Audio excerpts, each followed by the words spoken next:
Il y a un rapport intéressant, intrinsèque, entre le droit et le temps. Et il y a une ambiguïté, une richesse de signification dans le terme de droit.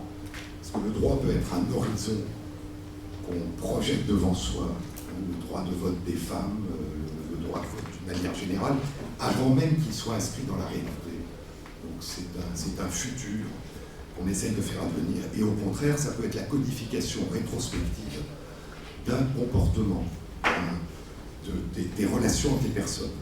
Donc il y a à la fois du futur et puis ce qui se traduit une fois que ça devient du droit au sens de la régulation des rapports humains, ça devient quelque chose qui au contraire apparaît comme du passé. Et puis il y a encore un rapport complexe avec le temps qui exprime de manière très belle Amartya Sen dans son dernier livre L'idée de justice, et qui est qu'au fond la proclamation d'un droit, dit-il, n'a aucune signification s'il n'y a pas d'accès réel à ce droit, ce qu'il appelle la capacité. Et donc il peut y avoir une dissociation temporelle, et on le voit dans beaucoup de lois dans notre pays, il peut y avoir une dissociation temporelle entre la proclamation collective d'un droit et le fait que réellement les personnes aient accès à ce droit dans la réalité. Donc il y a vraiment un jeu avec le temps qui est profond, qui fait, je crois, que le droit, la notion de droit, est une notion en permanence émergente. Et puis il y a je crois, une notion de durée. C'est-à-dire que quand on regarde le processus du droit, quand on regarde le processus de la justice, au fond, le processus sur la durée et la manière dont il se déroule est peut-être aussi important ou plus important que la somme des lois ou des décisions de justice qui ont été prises au cours du temps. Et donc là, c'est la qualité du processus sur la durée qui devient plus important que ce jeu avec le temps. Et puis, il me semble qu'il y a aussi un jeu intéressant entre le temps, entre l'évolution du droit et l'espace. Amartya Sen qui se fonde sur un certain nombre de penseurs, dont Adam Smith, l'auteur de la richesse des nations, mais l'auteur avant de la théorie des sentiments moraux, parle, Adam Smith, de l'importance d'adopter le point de vue d'un observateur impartial. C'est-à-dire, au fond, si on veut que la justice, que le droit soit véritablement quelque chose qui est accessible de manière égale à tout le monde, eh bien, il faut se décentrer, il faut aller ailleurs. Donc, il y a un tissage entre l'espace et le temps, l'espace et les collectivités humaines, et je crois on parlait du droit romain tout à l'heure, de l'importance des fondements, la question du droit comme permission donnée étymologiquement, le ius, permission donnée à quelqu'un, pose la question de qui donne le droit et de qui donne la permission. Donc il y a eu tout un effort pour que les collectivités, de la manière de plus en plus large et inclusive, se donnent à elles-mêmes la permission d'un certain nombre de comportements. Donc, est-ce que c'est quelque chose qui vient de haut en bas, d'une minorité vers une majorité, ou est-ce que c'est quelque chose au contraire qui vient de la collectivité de bas en haut, et qui est une espèce d'engagement, là encore, futur à se l'appliquer soi-même. Et puis il y a un autre point, un autre jeu avec l'espace, que tu évoqueras peut-être, mais qui est frappant, c'est le déplacement, je dirais, c'est les lieux de non-droit, les exceptions du droit. Ce qui est frappant, c'est que à la fois, à l'intérieur d'un pays, le domicile a souvent été considéré pour toute une série de domaines comme étant hors du droit. Le pater familias avait droit de vie et de mort sur sa femme et sur ses enfants, et les règles qui réglaient les rapports humains à l'extérieur du domicile n'étaient pas les mêmes qu'à l'intérieur. Vous savez que la question des femmes battues, la question des sévices aux enfants a toujours été quelque chose qui est venu après, a posteriori, comme si ce domaine privé mettait du temps à rentrer dans le domaine public. Et je crois que la même chose s'est passée au niveau international. On considérait qu'une guerre pouvait être quelque chose d'inhumain ou d'injuste quand elle mettait aux prises deux pays, mais ce qui se passait à l'intérieur d'un pays était considéré comme, d'une certaine façon, regardant le droit ou l'absence du droit de ce pays même. Et l'invention du droit ou du devoir d'ingérence, et donc l'idée qu'un droit international, là encore, devait dépasser les droits locaux est quelque chose qui est relativement récent. Et cette question du droit international, c'est-à-dire comment est-ce qu'on bâtit un droit collectif dans le temps, comment est-ce qu'émerge un droit collectif à l'intérieur des entités que sont les pays ou que sont les continents, et comment ça peut être transposé, là encore, dans l'espace au niveau international, pose des questions profondes qui sont des questions de connaissance, hein, parce que tu parleras de science, mais aussi de représentation. C'est-à-dire, est-ce qu'on considère que chacun a la même valeur, doit être traité de la même façon que les autres? Bien, vous savez que dans une semaine, il y a le sommet international de Rio. Hein, le droit international concerne de plus en plus ce qu'on peut appeler le bien commun, pas simplement les crimes, les massacres, mais aussi la gestion de la planète. Et il y a des articles qui ont été publiés dans la revue Nature cette semaine, qui montrent qu'en matière de dégradation de la biodiversité, d'exploitation des ressources naturelles, de dégradation de la planète, eh bien, en fait, il y a une profonde inégalité. C'est-à-dire que ceux dont l'environnement est le plus dégradé sont ceux qui sont déjà aujourd'hui les plus pauvres et les plus vulnérables. Et ceux qui exploitent la majorité des ressources en dégradant ces environnements dans ces pays sont les pays riches de l'hémisphère nord. Donc là encore, de quelle manière notre régulation, notre droit international en matière de commerce, par exemple, va contre un certain nombre de principes d'une autre nature, qui sont les respects des droits des personnes, et la même chose s'est posée dans un domaine qui m'est beaucoup plus familier il y a une quinzaine d'années, qui était le droit des brevets par rapport au droit de se voir accorder la possibilité d'être soigné.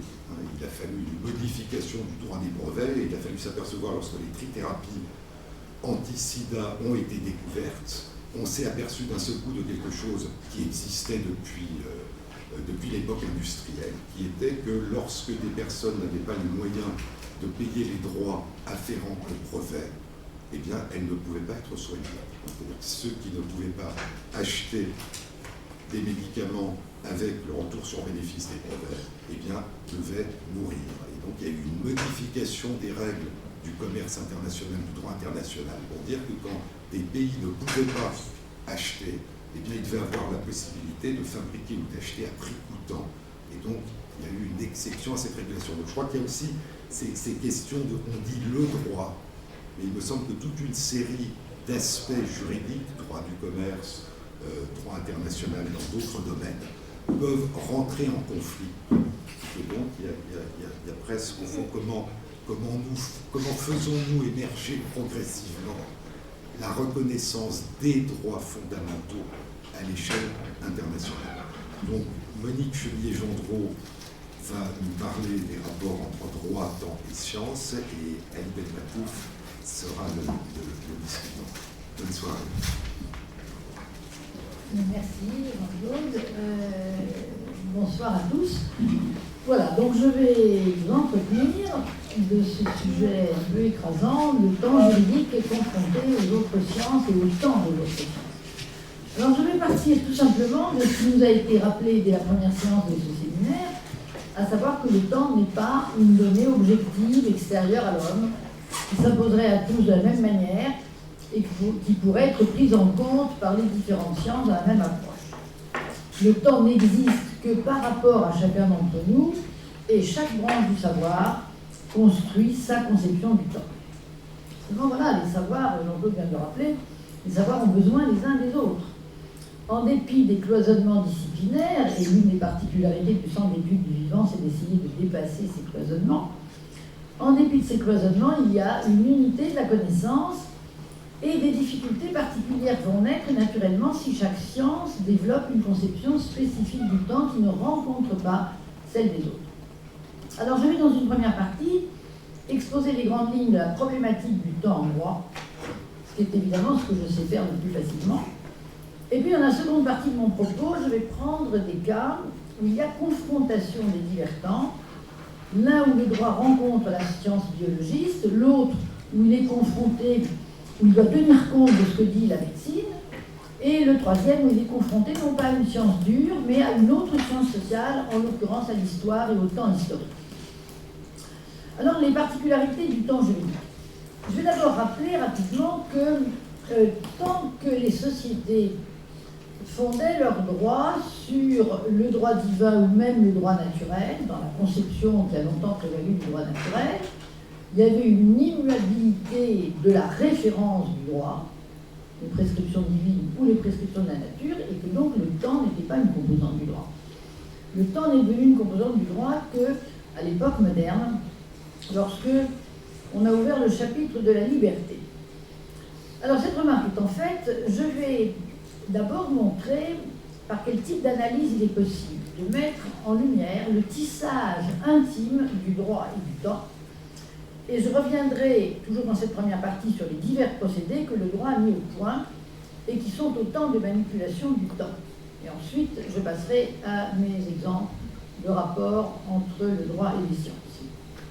Alors, pour cerner au mieux les rapports du droit et du temps, il est nécessaire d'adopter une analyse réaliste et de le faire avec, à mes yeux, c'est mon point de vue, avec la méthode dialectique. Parce que le droit, en produisant des normes, et la traduction dans les textes et dans l'appareil juridique de contrainte du rapport de force entre les groupes sociaux à un moment historique précis. Alors évidemment, cette analyse nous éloigne considérablement des positions du positivisme, et je ne suis pas positiviste, comme de celles des tenants du droit naturel, il y en a encore, et de tous les idéalistes qui pensent que le droit est le discours du juste, et qu'il établit l'harmonie sociale qui découlerait nécessairement des normes. Alors, non pas que l'harmonie sociale soit définitivement absente du système juridique quand on l'analyse au prisme des contradictions, mais on s'aperçoit alors que l'harmonie sociale n'est pas une donnée transcendante. Elle n'est que le moment de dépassement de certaines contradictions lorsque l'antagonisme entre les acteurs sociaux est réduit et qu'alors ils arrivent au point où ils peuvent signer un contrat qui fera droit entre eux ou au moment où leur législateur peut adopter une loi qui sera respectée. Mais ce n'est qu'un moment, car d'autres tensions surgissent immédiatement, le rapport de force évolue, et en fonction de cette évolution, la norme sera mise en cause ou tombera en désuétude. Il y a donc un caractère indissociable du droit et du temps, et dans les années 70, c'est le juriste Charles Chaumont qui a étudié ce mécanisme de la manière la plus détaillée à partir du droit international.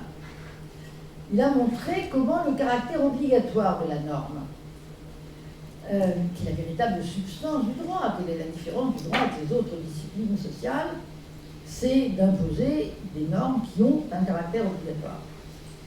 Eh bien, ce caractère obligatoire ne vient pas, contrairement aux idées reçues, de la sanction. C'est lorsque, parmi toutes les forces qui composent les contradictions sociales, une partie de ces forces, un groupe d'entre elles, s'impose contre les autres, c'est à ce moment-là, à ce point-là, que la norme devient obligatoire, mais c'est là que le temps s'impose à l'analyse. Alors, appelons ces contradictions les contradictions primitives. Elles ont donné naissance à la norme, mais des contradictions nouvelles surgissent. Appelons-les les contradictions consécutives. Elles sont gérées par la norme qui est née du rapport de force antérieur. Mais si les nouvelles contradictions consécutives sont telles qu'elles déplacent le rapport de force, la norme ne peut pas remplir sa fonction et elle perd son caractère obligatoire. Je vais prendre un exemple en droit international qui va vous éclairer mon discours, pour l'instant un peu abstrait. À la veille de la Seconde Guerre mondiale, la contradiction entre les puissances dites démocratiques, la France, la Grande-Bretagne, les États-Unis et leurs autres alliés, et les puissances de l'Axe, l'Allemagne, l'Italie, le Japon. Cette contradiction avait atteint un seuil d'extrême violence avec la guerre. La contradiction est dépassée en 1945 dans la défaite militaire de ces États. Mais les vainqueurs tentent d'enfermer dans la durée les avantages acquis par leur victoire et ils s'octroient un statut exceptionnel dans la Charte des Nations Unies avec le rôle de membre permanent du Conseil de sécurité doté du droit de veto. Ce statut mis en forme de règles de droit, était une erreur de juriste. Parce qu'il a fait une erreur, c'est pas volontaire, parce que les politiques étaient derrière, naturellement. Du point de vue du droit, c'était une erreur. Pourquoi? Parce que ça correspondait à un antagonisme qui avait basculé dans l'histoire. Il ne reflétait plus, le statut du Conseil de sécurité ne reflétait plus les nouvelles contradictions à l'œuvre dans la société mondiale à ce moment-là. Ces nouvelles contradictions s'exprimaient dans la guerre froide et elles opposaient les membres permanents entre eux, avec la fracture entre les États communistes et ceux du camp occidental, qui avaient été unis dans la guerre mais qui n'étaient plus. Et puis très vite, une autre grande opposition apparaît entre les pays développés et ceux que l'on dit alors du tiers-monde. Donc la norme, qui est un fondement de la charte, la norme d'organisation et de vote du Conseil de sécurité, se révèle inadaptée. Et cet organe, paralysé par le veto, échoue complètement à jouer son rôle de maintien de la paix. Et la société mondiale continue de nos jours à souffrir de cette inadaptation. Parce que la contradiction primitive, celle entre les puissances de l'Axe et les puissances démocratiques, a engendré la norme, mais alors qu'elle était en train de disparaître, cette contradiction. Elle a été dépassée par d'autres contradictions, mais les rapports de force postérieurs n'ont pas été tels qu'ils puissent engendrer une nouvelle norme. Et nous sommes devant un espace de non-droit. Je crois que la crise syrienne est emblématique à cet égard.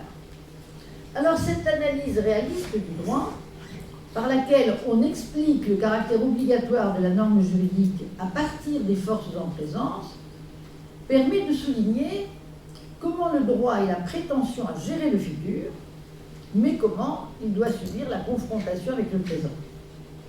Et elle permet aussi d'analyser comment le processus juridique peut être troublé, perturbé, par la rivalité entre le passé et le futur dans la conception du droit en vigueur. Alors je vais reprendre un peu certains de ces éléments. Donc par sa fonction même, le droit prétend créer et gérer le futur. En effet, édicter une norme de droit, c'est de la part du législateur vouloir que les comportements à venir s'y conforment. Il y a donc dans le processus normatif un engendrement continu du droit et des faits. Pour fabriquer de la norme, le juriste part des faits, des situations concrètes, et il prétend les transformer en obligations. Et puis la norme, si elle fonctionne, oblige ceux qui y sont soumis. Ce faisant, elle se transforme elle-même en nouveaux faits, les comportements qu'elle induit.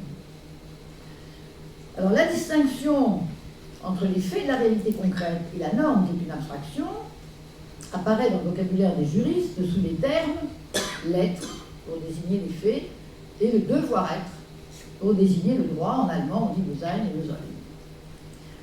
Au moment où la norme est édictée, elle répond à une formulation qui prend en compte une dose de passé, de l'être, qui a nécessairement déjà eu lieu, des faits sociaux, le résultat d'enquêtes, parfois des contestations qui peuvent avoir été plus ou moins violentes.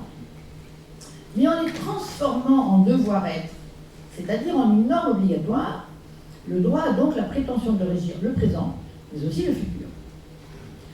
Alors, au moment précis où la prétention est exprimée, le droit est encore ce que j'appelle proclamatoire. C'est un discours. Il consiste à se mouvoir dans le futur, c'est-à-dire à projeter une certaine orientation du futur. Prenant en compte les forces dominantes à un moment donné, il les cristallise pour maintenir le choix de valeurs qu'elles expriment. Mais dès que la norme est formulée, elle est confrontée au présent. Alors, ce présent, naturellement, n'existe pas en soi. Il n'est que le passage fugitif d'un instant. Par les conventions du langage, il désigne la durée, c'est-à-dire une stabilité relative dans le processus constant d'évolution.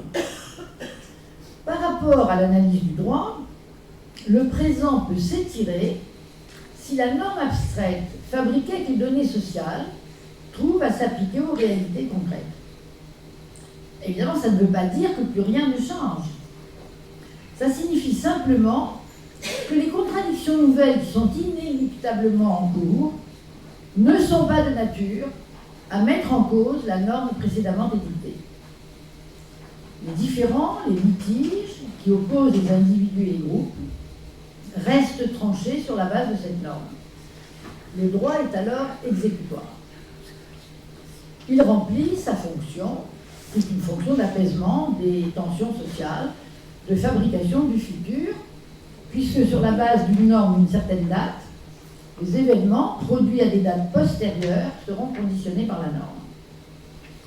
Alors, je vais prendre beaucoup d'exemples. En droit international, tous les traités de frontières non contestés correspondent à cette situation. En droit interne, les règles relatives à la famille, par exemple, ou celles régissant la propriété, sont assez généralement des règles exécutoires. Alors, je dois ajouter ici une remarque, surtout pour ceux ou celles parmi vous qui ne seraient pas juristes. Dès lors que l'on analyse le droit par rapport au temps, on est dans une analyse réaliste qui dépasse le formalisme. Le critère du caractère obligatoire de la norme n'est pas dans la forme qu'emprunte cette norme. On croit souvent, ça fait partie des idées reçues, que si c'est de la loi, c'est obligatoire. Si c'est du traité, c'est obligatoire. Non, c'est pas parce que c'est de la loi ou parce que c'est du traité. Le critère du caractère obligatoire, il est dans l'effectivité de la norme, dans le fait qu'elle est respectée parce qu'elle correspond aux contradictions sociales. Il y a des normes formellement valables qui ne fonctionnent pas. J'ai donné à l'instant l'exemple du fonctionnement du Conseil de sécurité, mais on peut multiplier les exemples. Il y a un exemple qu'on donne fréquemment en droit interne, parce qu'il est très fort. Un exemple classique de normes formellement valables, mais dépassées par l'évolution des contradictions sociales, c'est celui de la loi du 31 juillet 1920 sur l'avortement. Cette loi, totalement répressive, avait été prise sous l'effet de données sociales bien précises. La faiblesse démographique de la France après la Première Guerre mondiale, qui était terrible, le poids de l'Église catholique à l'époque, et le peu d'écho du féminisme en France à cette période. Donc, au moment où la loi est prise, en 1920, elle correspond bien au dépassement des contradictions du moment, et elle est appliquée pendant quelque temps. D'ailleurs, elle sera même renforcée dans le cadre de l'idéologie du gouvernement de Vichy en 1942, puisque l'avortement en 1942 devient un crime d'État puni de la peine de mort. Mais, quand on sort de la Seconde Guerre mondiale, bien que l'interdiction de l'avortement soit toujours en vigueur, elle ne correspondait plus à l'état du rapport des forces au sein de la société. L'Église avait perdu beaucoup d'influence, la démographie était florissante avec les baby-boom qu'on avait connus après la Seconde Guerre mondiale et qu'on n'avait pas connus après la Première, et le féminisme prenait des couleurs avec la création du MLF, Mouvement de libération des femmes en 1970. Mais jusqu'à la loi Veil, de 1975, qui a remis à jour la législation en l'accordant à l'évolution des mœurs, les juges ont été confrontés à une loi qu'ils ne pouvaient pas appliquer tant elle semblait dépassée. Et quand Simone Veil a préparé sa nouvelle loi, le rapporteur, qui était Pierre Laroque, avait fait un rapport très intéressant où il montrait à quel point la loi ne pouvait plus être appliquée, c'est-à-dire que les juges n'osaient pas appliquer un texte tellement il ne correspondait plus aux mœurs. Alors, j'en viens maintenant à l'hypothèse que j'ai avancée tout à l'heure, celle de la rivalité du passé et du futur dans le présent et aux conséquences de cette rivalité sur la norme. J'ai dit que lorsque le rapport de force engendre la norme, celle-ci est d'abord proclamatoire. Si dans la période qui suit, le rapport de force ne bouge pas de manière significative, elle s'applique, elle est exécutoire. Si la règle de droit ne parvient pas à influencer le réel, comme c'est pourtant son projet, il y a échec de proclamatoire, le droit devient seulement déclamatoire. Il manque la phase où il deviendrait effectif. Et les exemples abondent de situations où il n'y a pas eu cette adéquation entre la norme et les contradictions sociales. Mais, quand je mentionne qu'il y a une rivalité entre le passé et le futur, cela peut vouloir dire deux choses. Soit que le droit est en avance sur les données de la société, soit qu'il est en retard. Et on a les deux hypothèses. Alors il peut être en retard. Son projet de projection pour le futur n'était que la tentative de pérenniser le passé, mais le futur, en se déroulant, devient le présent, il bouscule ce passé. Il s'impose et la norme n'a plus d'effet, son vieillissement est visible. C'est l'exemple du Conseil de sécurité que je viens de donner tout à l'heure. Je vais le préciser. En 1945, quand on a écrit la charte, les auteurs ont parié sur la pérennité de l'accord des vainqueurs entre les vainqueurs de la Seconde Guerre mondiale. C'était un pari risqué et même peut-être stupide. Ils ont prévu, dans un article 43 de la charte, que les États s'accorderaient pour former des contingents véritablement internationaux qu'on mettrait à la disposition du Conseil de sécurité. Donc le Conseil de sécurité devait avoir une armée internationale. Je parlais tout à l'heure un peu du droit d'ingérence. Dans la charte, on ne prévoyait pas de droit d'ingérence autre que celui-là, mais il était institutionnalisé. Or, l'évolution des relations internationales a pulvérisé l'alliance sur laquelle reposait cette norme, et l'article 43 n'a jamais été mis en œuvre. Son application n'a même pas été évoquée. On a bien créé un comité d'état-major du Conseil de sécurité, mais ils jouent aux cartes dans un bureau, quelques généraux qui sont là, et ils n'ont jamais eu de fonction. Et en droit interne, on peut donner pour exemple toutes les législations nationales tendant à contrôler et réduire les flux migratoires. Ces législations correspondent à l'idée d'un monde cloisonné, où la souveraineté des États permettrait l'application de ce droit. Ces législations sont d'une inefficacité démontrée. Les nécessités économiques, pas seulement celles des migrants, mais celles des pays d'accueil, l'évolution politique, militaire, etc., économique. Le développement technologique des communications pousse inexorablement aux mouvements mondiaux de population.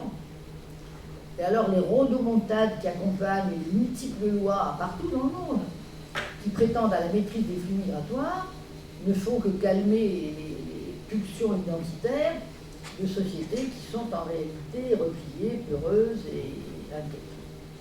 Ça n'empêche pas les mouvements de population. Donc la loi manque son but. Mais dans cette lutte entre le temps en avance et le temps en retard, cette rivalité dans le présent entre le passé et le futur, peut se produire une norme progressiste qu'un passé encore trop présent ne permet pas d'appliquer. Et là aussi, on pourrait donner bien des exemples de règles de droit qui se sont exprimées trop tôt, alors que le rapport de force était encore incertain. Alors pourquoi le droit arrive à passer si le rapport de force ne le permet pas? Eh bien parce qu'il arrive que les partisans d'un changement du droit soient dans une position qui leur est favorable dans des instances, ce qui leur permet de pousser à la formulation d'une nouvelle norme, alors que les contradictions matérielles ne permettent pas encore l'effectivité de cette norme. On a eu un bon exemple, bon, je suis spécialiste de droit international, donc mes exemples viennent beaucoup de là, mais on retrouve en droit interne aussi. Mais il y en a un en droit international qui est intéressant, avec le très grand nombre de dispositions qui ont été prises par les Nations Unies dans les années 1970 et qu'on a connu sous le nom de Nouvel Ordre économique mondial. Qu'est-ce qui s'est passé? Les pays nouvellement décolonisés étaient rentrés très nombreux à l'Assemblée générale et se sont regroupés dans le mouvement des non-alignés. On a dit aussi le groupe des 77. Ils étaient assez nombreux pour faire adopter ces textes très novateurs à l'Assemblée générale, mais leur importance en nombre, l'importance de leur représentation, ne reflétait pas leur faiblesse réelle en termes économiques, financiers, stratégiques à l'époque. Donc les textes adoptés sont demeurés lettres mortes parce que le rapport de force du passé a triomphé de la projection innovante qu'ils avaient esquissée. En droit interne, c'est le droit de l'environnement qu'on peut prendre comme exemple. Parce que vous avez d'un côté les peurs relatives aux désastres engendrés par les développements industriels des sociétés, la pression exercée par les mouvements écologistes.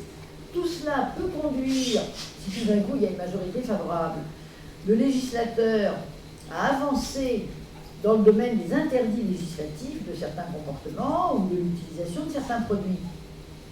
Mais l'inefficacité de ces interdits est très fréquemment avérée. Parce que les industriels concernés, dont les intérêts financiers s'opposent à ces avancées du droit, vont s'activer pour en réduire la portée ou pour que les interdits soient accompagnés de sanctions tellement faibles que la norme est rendue sans portée. Donc le droit a tenté une percée vers l'avenir, mais il a devancé l'état des forces sociales, il ne parvient pas à s'appliquer. Alors, je vais vous compliquer encore un peu la vie, parce que quand nous parlons de rapport de force et de contradiction, cela ne peut pas être limité aux données purement matérielles. L'effectivité du droit correspond au dépassement de contradictions dans lesquelles entrent aussi des données spirituelles, culturelles, immatérielles, des représentations. Lorsque la norme a été formulée, elle apparaît comme l'expression de ce qui est juste. Et ça, c'est une donnée de l'ordre des idées. Et cette donnée va peser à son tour dans le jeu des contradictions. Et ça va permettre, mais avec un différé dans le temps, de rendre effective une norme qui avait été d'abord déclamatoire. C'est pourquoi il n'est jamais inutile de tenter de faire édicter une norme en avance sur son temps. Si elle est alors condamnée à rester ineffective à un certain moment, le fait qu'elle ait été publiée comme droit va intervenir dans les données en mouvement et va contribuer à accélérer ce mouvement. Alors, il y a un exemple facile, tellement il est gros, c'est celui des peuples colonisés. Ils ont bien compris, lorsqu'ils ont proclamé ou fait proclamer par d'autres, parce que quand ils étaient colonisés, ils n'avaient pas la parole. Donc ils ont fait proclamer par d'autres, ils ont parlé pour eux, le droit des peuples à disposer d'eux-mêmes. Et le principe de liberté qui va avec, ça a été proclamé dans les enceintes des Nations Unies dès la fin des années 50.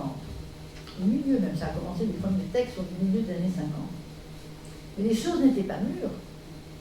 D'ailleurs, la France s'est maintenue par la force en Algérie, le Portugal a continué de s'imposer militairement dans ses colonies encore plus de 10 ans de plus.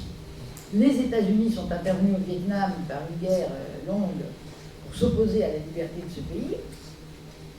Et la norme relative à l'autodétermination était alors seulement proclamatoire. Mais elle est rentrée dans le jeu du rapport des forces comme un élément idéologique, comme le symbole de ce qui était juste, et elle a pesé à ce titre. Et cela a contribué fortement au basculement des contradictions. Parce que si vous analysez les contradictions d'un point de vue seulement matériel, économique, militaire, la France aurait dû gagner en Algérie, le Portugal dans ses colonies, et les États-Unis au Vietnam. Les Vietnamiens avaient des bambous et des vélos en face. Donc on voit bien que les représentations jouent leur rôle et que le sentiment d'être engagé dans un combat légitime pèse très fortement.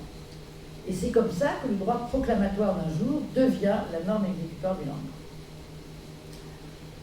Alors, avant d'en arriver à la confrontation avec les autres sciences, je vais souligner encore quelques traits particuliers, quelques difficultés particulières et quelques procédés de manipulation du temps par le droit. L'une des particularités du droit, c'est que son projet est ouvertement assumé de manipuler le temps. La norme juridique, elle a besoin de créer une distance avec le réel qui se manifeste par les cassures dans le temps, mais aussi parfois par l'illusion d'une continuité là où il y avait discontinuité dans les faits. Donc le droit va jouer des rétrospections, des effacements, des prolongations du temps, et il va manier pour tout cela le procédé de la fiction, qui permet de remonter dans le temps. Alors, parmi les cassures introduites dans le temps et dans la continuité des choses, il y a d'abord la question de l'entrée en vigueur de la norme. La loi, le règlement, le traité, le contrat, tous ces actes juridiques sont toujours datés au jour près. Et dans la mesure où ils produisent des effets juridiques, il y a un avant et un après. C'est-à-dire que les mêmes comportements des individus étaient légaux avant l'entrée en vigueur de la loi qui les interdit, et ils deviennent illégaux après. On comprend la nécessité. Mais cette exigence formelle crée une rupture par rapport au temps de la vie. Et comme je l'ai montré tout à l'heure, par ces procédés, le droit tente de forcer le pas des contradictions sociales. Mais il est issu de ces contradictions. Et si la norme est proclamée une certaine date alors qu'il n'y a pas eu de rupture marquée dans les évolutions sociales et que les rapports de force sont encore incertains, ce n'est pas le droit qui aura raison, c'est la vie. Alors, de surcroît, ça aussi Jean-Claude l'a rappelé tout à l'heure dans son propos introductif, n'oublions pas que le temps et l'espace sont intimement liés. Le droit d'aujourd'hui devient continental et même mondial, alors que le rythme de chacune des sociétés qui composent ces espaces n'est pas le même. Pas seulement les sociétés nationales. À l'intérieur d'une société nationale, le rythme des différentes sociétés qui la composent est différent. Alors je vais prendre l'exemple de l'Union européenne qui vit cela, mais avec beaucoup de difficultés. Cette union, elle édicte depuis qu'elle existe des normes juridiques qui correspondent à l'harmonisation du droit entre les États membres dans des domaines variés, souvent assez techniques.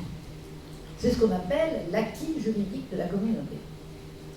Mais cet ensemble, c'est élargi de l'ensemble que forme l'Union européenne, c'est élargi par étapes, et dans les récentes étapes, l'Union a intégré des États d'Europe centrale dont le niveau technique, dont les mentalités culturelles étaient très éloignées du niveau ou des mentalités du reste de l'Union, c'est-à-dire des pays où on avait forgé lentement les règles existantes.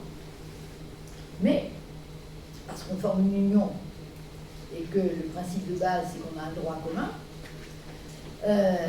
l'union a posé le principe, a exigé que chaque nouvel entrant adopte dans un délai assez court toute la législation européenne préalablement construite. Alors, les uns ont bénéficié d'un temps juridique étiré, qui leur a permis de penser ce droit nouveau, de s'y adapter, et les autres sont contraints de faire face à un temps compacté et d'absorber des modifications assez considérables de leurs droits en un temps très court, quelques semaines ou quelques mois.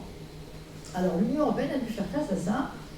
Elle a développé des formations, des échanges, des séminaires pour aider les nouveaux membres à absorber cet acquis législatif qui leur est imposé, mais ce différentiel dans les rythmes reste problématique. Alors si l'entrée en vigueur crée une cassure dans la continuité du temps, il y a à l'inverse d'autres procédés du droit qui tentent d'imposer une continuité là où les phénomènes sont discontinus. Ainsi que le droit se heurte à la notion d'irréversibilité des phénomènes, mais pour la nier et tenter de rendre le temps réversible. Par exemple, lorsque l'on s'emploie à faire annuler des actes illégaux, quelquefois longtemps après. Bien qu'il y ait eu dans la réalité une période où l'acte a produit ses effets, son annulation a pour but d'effacer ses effets. C'est impossible dans la réalité, tout ça relève de la fiction. Et donc, par une fiction, on va faire comme si les conséquences n'avaient jamais eu lieu.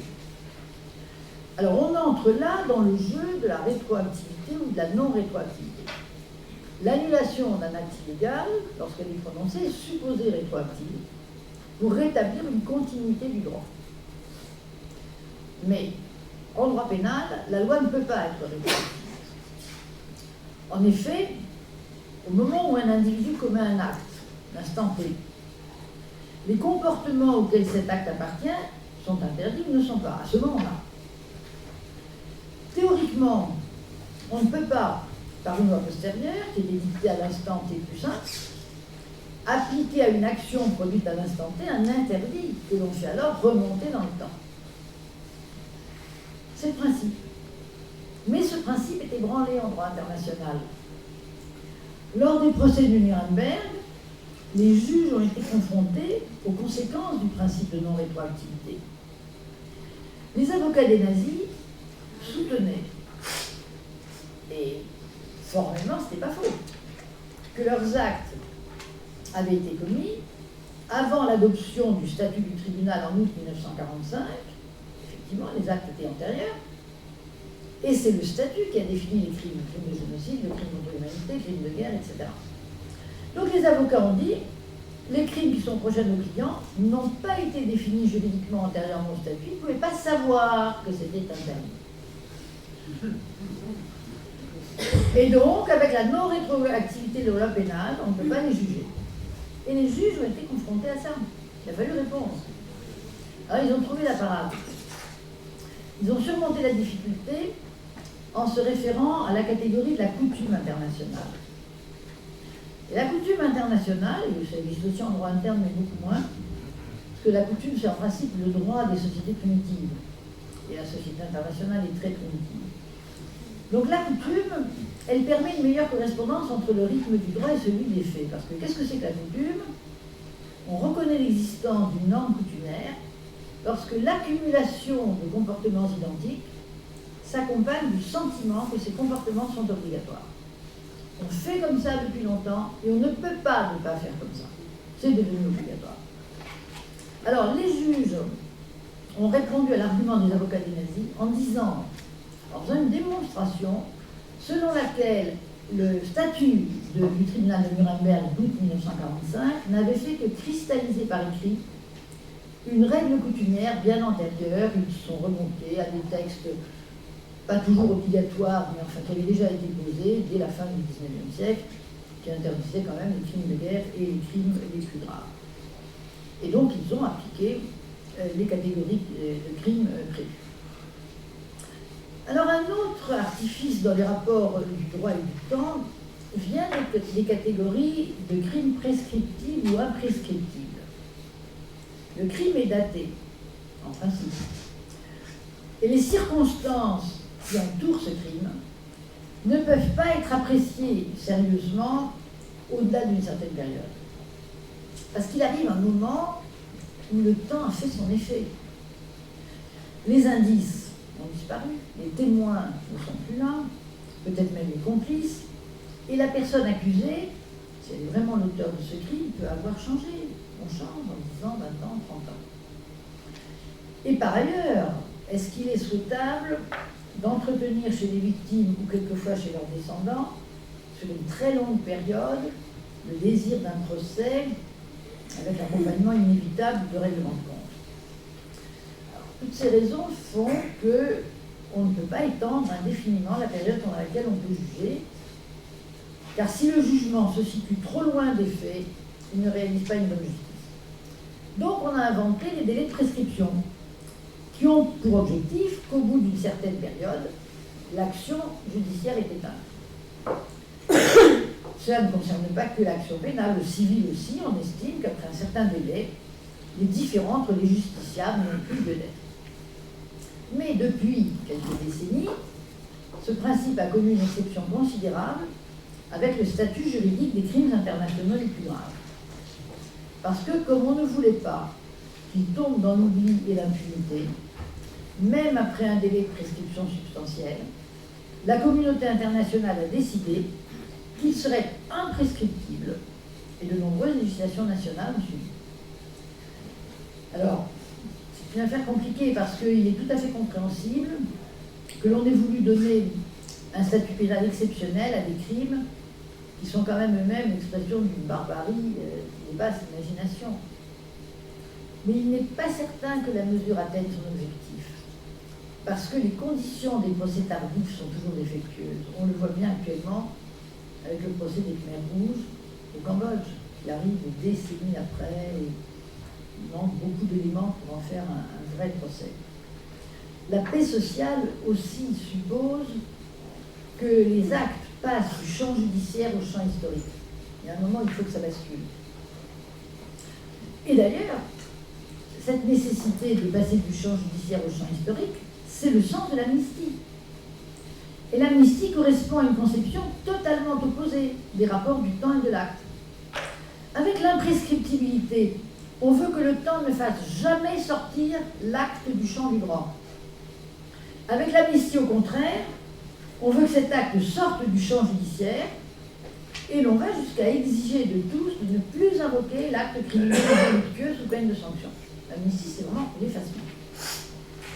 Alors vous voyez que le droit s'emploie, c'est ça sa particularité dans ces rapports, le temps, à disjoindre le temps dans lequel se vivent les événements et le temps que l'on projette pour imputer les droits ou déclarer les sanctions. Et tout ça s'inscrit dans l'usage très courant dans les constructions juridiques de la fiction, parce qu'avec la fiction, du réel. La fiction consiste quand même à prendre le faux pour le vrai. On va faire comme si quelque chose qui n'est pas était. Donc on va prendre une distance ostensible à l'égard des faits pour agir sur eux. Il y a donc une déliaison volontaire assumée de l'institutionnalité qui est opérée par le droit, déliaison avec les choses de la nature ou avec les réalités temporelles. Donc vous voyez, si j'ai été un peu longue là-dessus, c'est parce qu'il y a un particularisme très grand. Alors, maintenant, que se passe-t-il quand le droit est confronté à d'autres sciences et à des temporalités différentes? Il est confronté tout le temps à d'autres sciences. Parce que le droit ne légifère pas dans le vide. Si le législateur envisage d'interdire un médicament, c'est à partir des qualités, au sens large, du produit concerné. S'il interdit d'attenter à la vie, il doit s'enquérir de la définition de la vie, de la possibilité de repérer son point de départ et son terminal. S'il interdit certains rejets de certains produits dans les eaux, il doit s'assurer des effets de ces rejets. Donc, il y a des mises en relation inévitables entre le droit et les autres sciences, et c'est là que va apparaître l'approche différente des temporalités. Donc, je vais prendre 3 exemples. Le premier, c'est les rapports du droit avec les sciences de la nature, et notamment le problème de l'environnement. Et on voit bien que le temps de la législation n'est pas celui ni de la nature elle-même, ni de la connaissance de la nature par les scientifiques.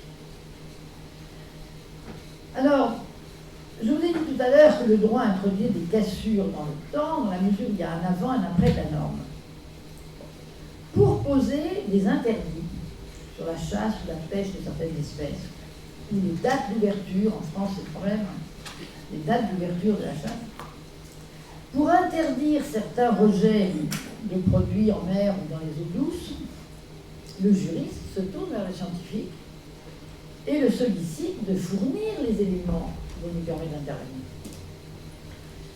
Mais à quel moment le législateur sollicite le scientifique? Le législateur il met ses problèmes à son ordre du jour lorsque dans la société l'inquiétude se manifeste. C'est-à-dire lorsque les médias s'emparent d'une question ou lorsque les scientifiques alertent le pouvoir.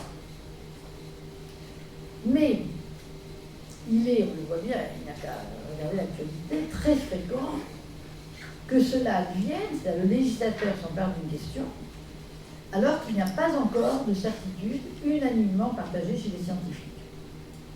À ce moment-là, le juriste presse le scientifique de conclure. Il n'aime pas que les scientifiques ne soient pas d'accord. Or, justement, dans ces moments, il est fréquent que la communauté scientifique soit encore partagée entre ceux qui prétendent pouvoir donner des conclusions et ceux qui affirment qu'il est trop tôt. Mais le droit, c'est une lame, le droit, ça tranche, ça coupe. D'autant plus que le législateur doit garantir la sécurité juridique. Les citoyens, ils veulent savoir ce que dit le droit. Ils ne supportent pas que le droit ne dise rien. Alors, comment le droit peut-il se prononcer devant ce qui est mouvant, ce qui est incertain? Alors, nous connaissons la réponse donnée aujourd'hui à cette difficulté. Elle a un nom, c'est le principe de précaution. C'est la réponse des juristes au fait que l'on ne sait pas. Le principe de précaution, c'est lui-même un énoncé imprécis. Et c'est la jurisprudence qui va le préciser. Alors, on a essayé en France d'être plus loin, vous le savez, puisque le principe de précaution est devenu un principe constitutionnel avec la Charte de l'environnement. Mais ça ne suffit pas pour résoudre la difficulté créée par l'incertitude scientifique. Dans la mesure où le principe est lui-même incertain, il va gérer très mal l'incertitude.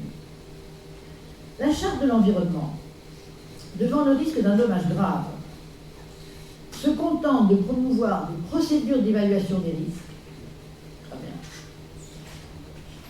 et des mesures provisoires et proportionnées. Ça, c'est la Charte de l'environnement. Le Code de l'environnement dit les choses de manière un peu différente dans les termes, puisque l'absence de certitude ne doit pas retarder l'adoption de mesures effectives et proportionnées. Donc là, c'est plus provisoire, c'est le mot effectif. Mais on voit par ces termes que ce n'est pas une conception forte du principe de précaution qui s'est imposée. La conception forte du principe de précaution, elle avait été formulée par le commissaire du gouvernement dans l'affaire du sang contaminé devant le Conseil d'État en 1993. En situation de risque, une hypothèse non infirmée devrait être tenue provisoirement pour valide, même si elle n'est pas formellement démontrée. Cette formule a eu à l'époque un écho considérable, mais elle n'a pas inspiré la position du Conseil d'État dans l'affaire concernée. Et on retrouve le problème du temps. Dans son arrêt du 9 avril 1993, le Conseil d'État, en effet, a joué avec le moment à partir duquel l'État est en faute, s'il s'agissait de dire si l'État était en faute. Le Conseil d'État a joué avec le moment puisque la date choisie est postérieure à celle à partir de laquelle est pressenti un risque de contamination au VIH par voie sanguine. Donc la faute n'est établie qu'à partir du moment où le risque ne relève plus d'hypothèse, mais au contraire de la certitude. Et dans cette affaire, finalement, le temps du droit a rejoint le temps des scientifiques. Il en a été de même dans une décision plus récente, en 2008, à propos des antennes relais. Le juge exige la confirmation de risques avérés et pas seulement une simple hypothèse. Mais comme toujours avec la jurisprudence, une décision peut défaire ce qu'une autre avait fait précédemment. Dans des arrêts de 2004 relatifs à l'exposition à l'amiante, le Conseil d'État a éludé la question du stade de connaissance à partir duquel l'État devait intervenir. On reste donc dans l'incertitude sur la détermination de l'incertitude.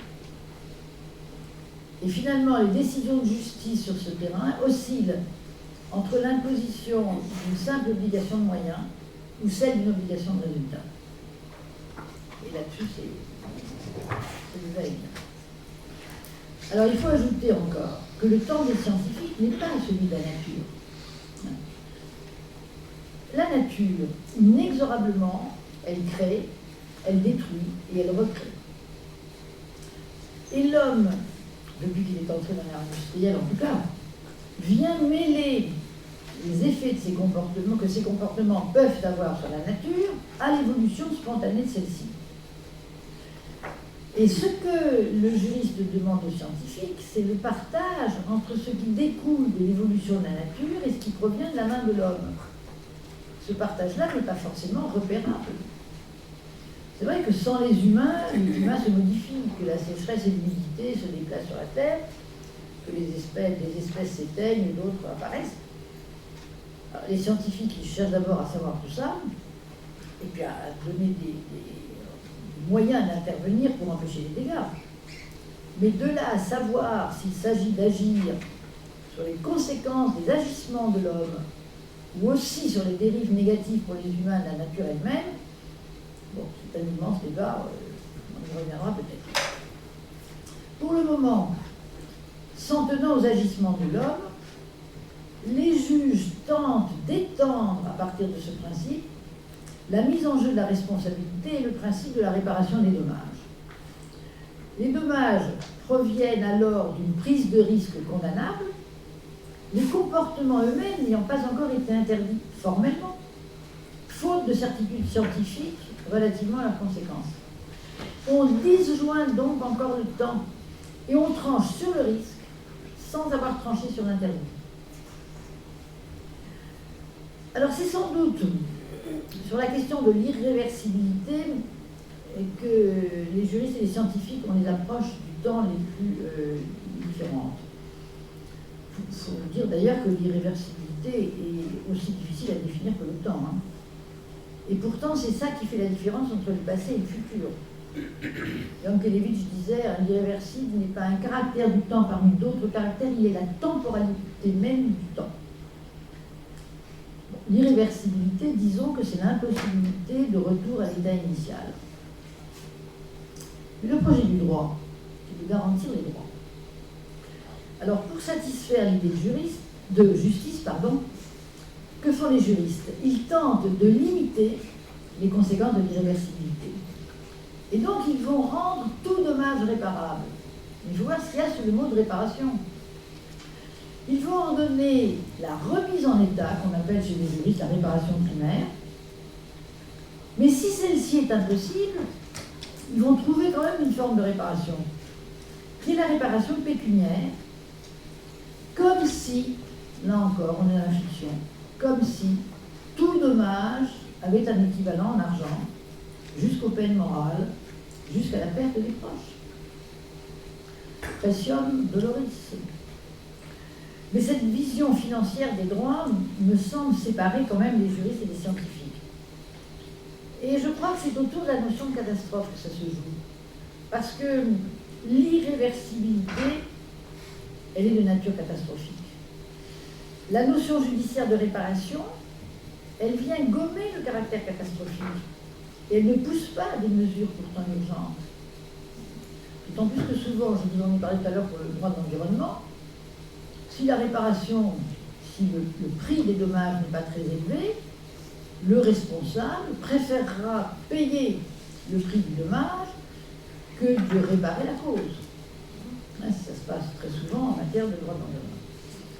Donc, on va, avec cette technique de la réparation par l'argent, on va freiner les mesures pourtant urgentes. Et ça occulte finalement la conception de l'histoire comme catastrophe, comme Benjamin nous l'a enseigné, vous savez, dans ses thèses sur l'histoire. Et ça peut détourner les humains de rompre avec le cours de l'histoire, ce qui est peut-être quand même l'exigence contemporaine pour sauver ce qui peut l'être. Je vais passer à un second exemple. Un second terrain de confrontation du temps du droit avec celui des sciences, à travers la notion juridique de personnalité et l'écart entre cette notion et la définition scientifique de la vie. Alors, la notion de personne juridique a fait l'objet d'une longue maturation qui a été amorcée sous le droit romain. Ensuite, la chose s'est cristallisée dans la casuistique du Moyen-Âge avec l'exemple des monastères abandonnés. Bon, je vous la raconte. Si un monastère était propriétaire de biens reçus par legs et donnés à la communauté des moines, et si les moines disparaissaient jusqu'au dernier, à qui revenaient les biens? Pour la médecine, il n'y a dans cette situation que de la vie naturelle qui s'achève par la mort. Donc de ce point de vue, les biens devaient être considérés comme en déshérence, il n'y a plus personne. Mais non, non, non.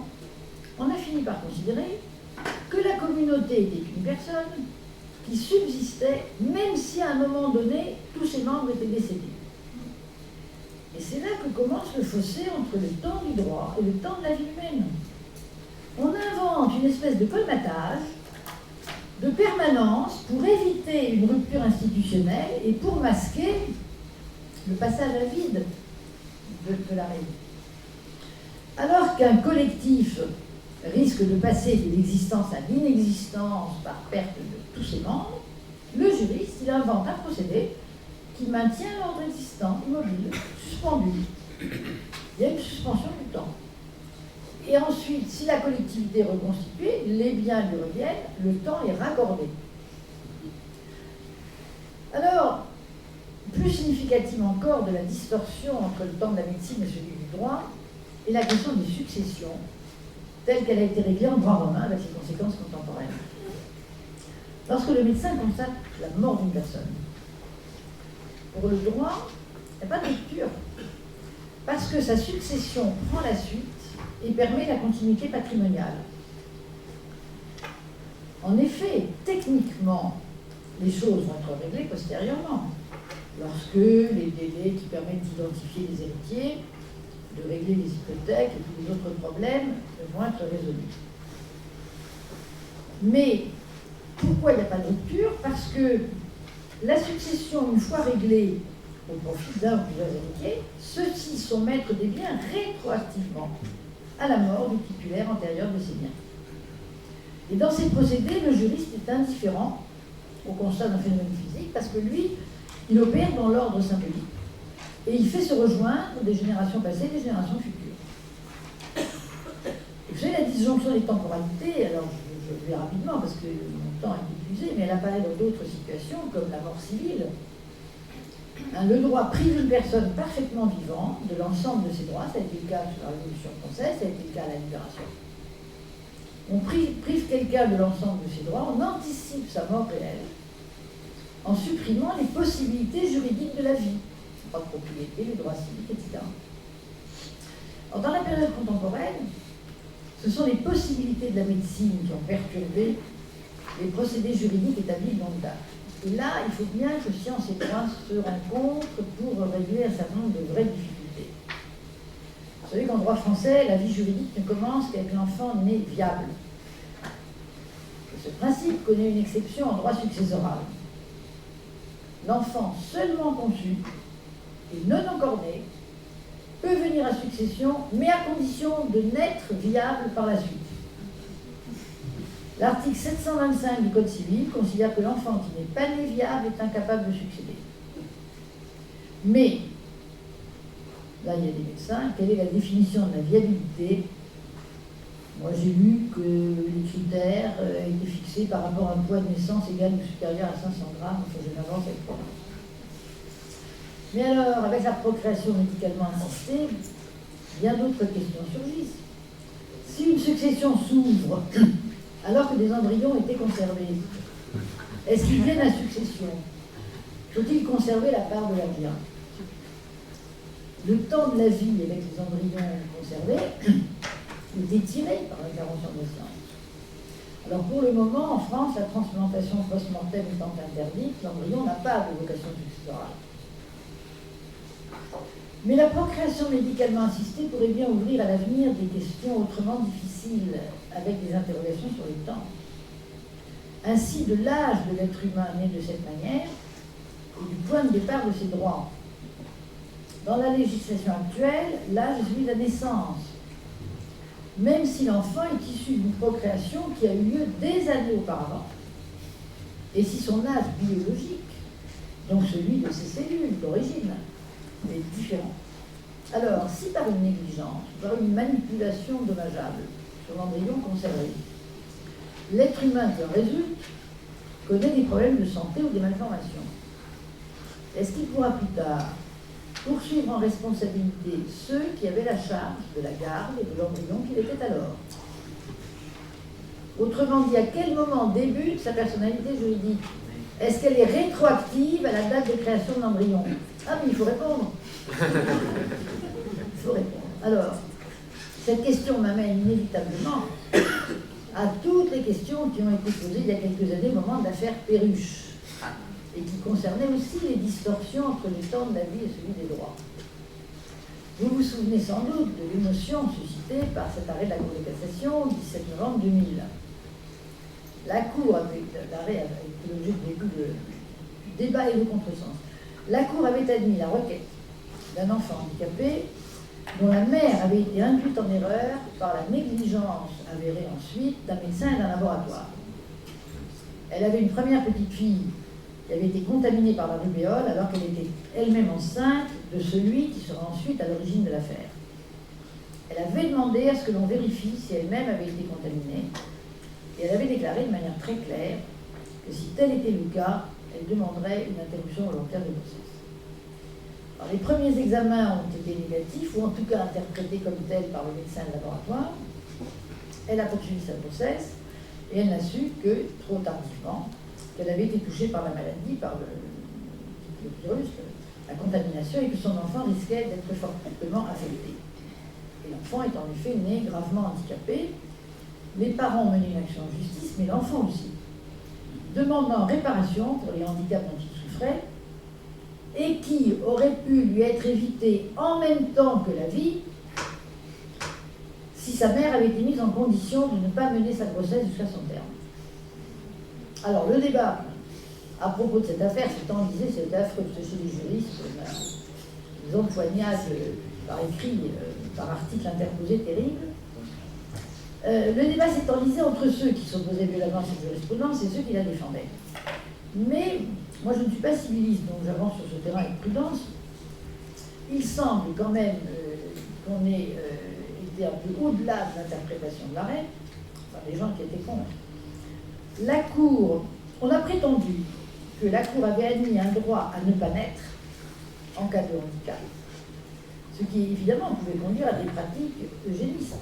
L'interprétation donnée par ceux qui étaient contre était que les parents, pour le futur, craignant des poursuites de leurs enfants en cas de handicap, se verraient donc dans l'obligation de fabriquer un sujet sain.